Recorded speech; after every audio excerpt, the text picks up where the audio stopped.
Go ahead. Oh, great. Okay. Sorry, Nancy. I didn't mean to skip you. Go ahead. I'm concerned that vaccination rates are slowing down, and with the National Month of Action, if you do not get to that 70% goal, what is your plan B? And is there concern that you have to throw in some more incentives in there? Well, first, we're not going to prejudge our outcome here on July 4th. That's why we launched the Month of Action. And one of the reasons why we are working with every entity that can play a constructive role here.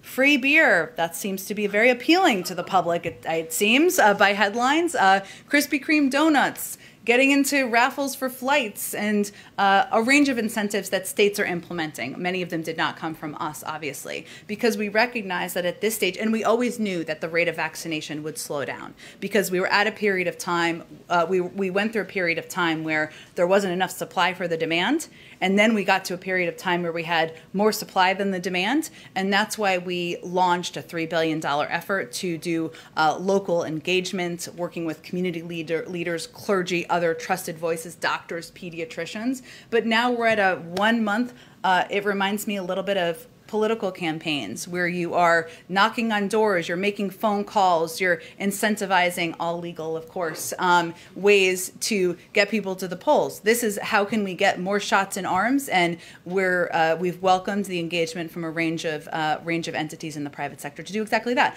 I will also say, as of yesterday, about a dozen states had met their 70% or higher. And ultimately, this is going to be up to individuals to get shots in their arms. We can take every creative step we possibly can take. We also understand we don't have 100% control here, but we're going to do everything we can from the federal government to reach that goal.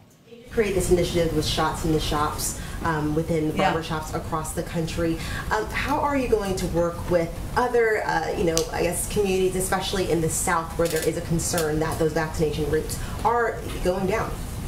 Well, you're absolutely right that we are, and they're going down in different parts of the country, which again, we anticipated. But in communities and areas where we've seen the lower numbers are actually primarily under 40, and they're more among young people. And so one of the ways we focused is on how we can reach and engage with the communities that don't have the highest percentage rate. People over 65, there's a huge percentage of people who have received their first and even second doses, and even over 40, it's quite a high percentage.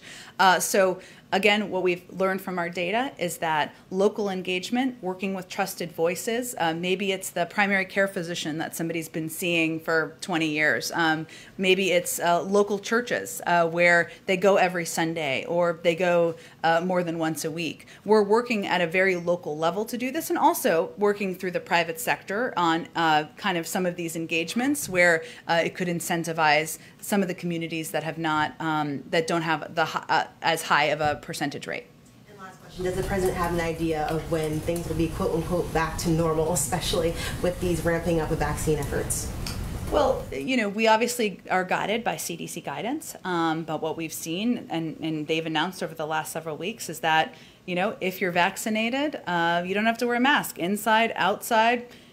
Going into stores, we've seen that in around the country as well. So we're already seeing a move toward back to normal, but it really depends on community to community. And that's the other guidance that we have been providing and emphasizing, because if a community has a vaccination rate of 80%, they are clearly in a different place than a community that has a vaccination rate of 55%. So it's really going to be determinations made at a very local level about what is safe. Go ahead, Nancy.